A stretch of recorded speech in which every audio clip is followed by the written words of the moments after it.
مرحبا، يسعد لي اوقاتكم جميعا يا رب. اليوم اكلتنا اكلة كتير طيبة. هنعمل اليوم شيخ محشي. انا عندي هون كوسة حفرتهم. طبعا انا رح اعمل شيخ محشي بالفرن، ما رح نقليه. كتير طيب، بيطلع خفيف اكتر واحسن ما يعبل ريحة البيت كلها بالزيت. رح اعمله بالفرن ورح اعمله بلحمة الفروج، بصدر فروج. انا هون فرمت تقريبا بصلتين، حطيت جواته كاسة شاي زيت. انا عندي هون بهارات، عندي بهار اسود،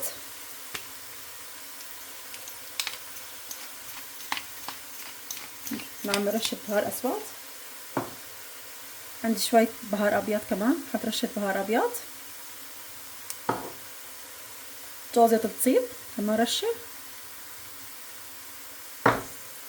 واخر شي عندي زنجبيل، احط شوية زنجبيل بيعطي الطعم نكهة طيبة الزنجبيل. طبعا انا ملحت البصل كمان، عندي حمص البصل. انا عندي هون صدر الفروج، قلت لكم انا هعمله بفروج. احنا بالبيت ما بنحب كتير لحم خروف او العجل، انا ما باكل ابدا، بنفضل لحم الدجاج. والدجاج انا كمان اكيد غسلته وفرمته وحمصته على الغاز لحال. اول شي انا ما بحب احط اللحمه على البصل قبل ما احمصه. انا حمصت الصدر لحال، حمصت البصل، بعدين رجعت حطيت اللحمه الدجاج على البصل. رح اتركهم هيك مع بعض يتشوحوا شي تقريبا كم دقيقه، ياخذوا كمان طعمه البهارات مع بعض. وهون بعد ما نحمص الصدر والبصل كمان مع بعض تقريبا شي 5 دقايق، حمصت كمان على طرف صنوبر. رح ضيف هلا صنوبر،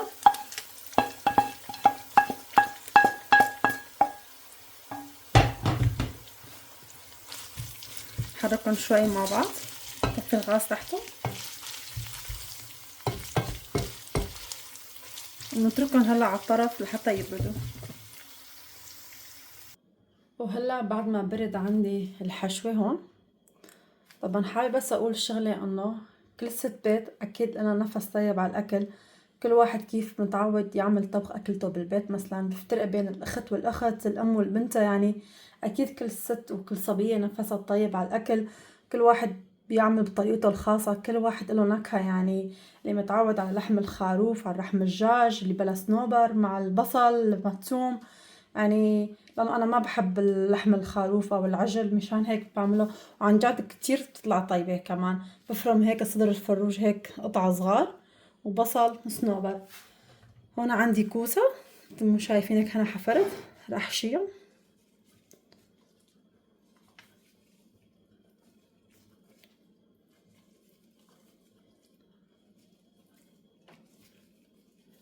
بحاول هيك احشيهم منيح عشان تطلع الحشوة منيح جوات الكوسة.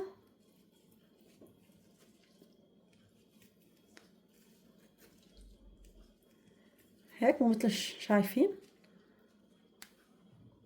وراح اغطيهم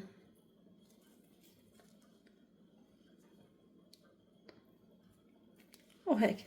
خليكم معي لحتى احشي كلياتهم.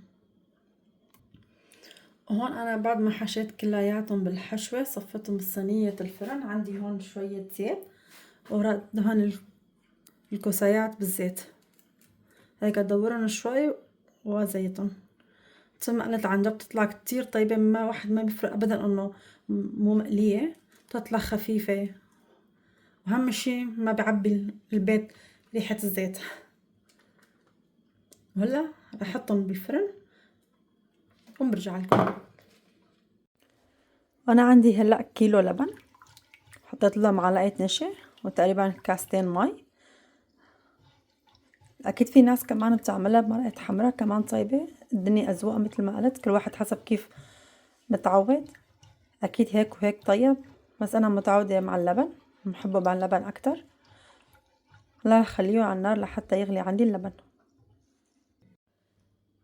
وهلا وصلنا لاخر الفيديو. مثل ما شفتوا انا ما قليتن، حطيتهم بالفرن، طلعوا مثل كأنه قالينا، ما بتفرق ابدا.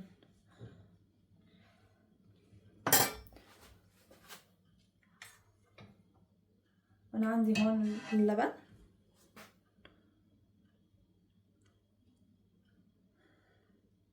عن جد اللي مو متجرب بالفرن يجربه بالفرن، كتير تطلع طيبة، والصدر الفروش كمان. وهيك بكون وصلنا لنهاية الفيديو، بتمنى ينال اعجابكم، بشوفكم ان شاء الله بفيديوهات جديدة، دمتم بخير.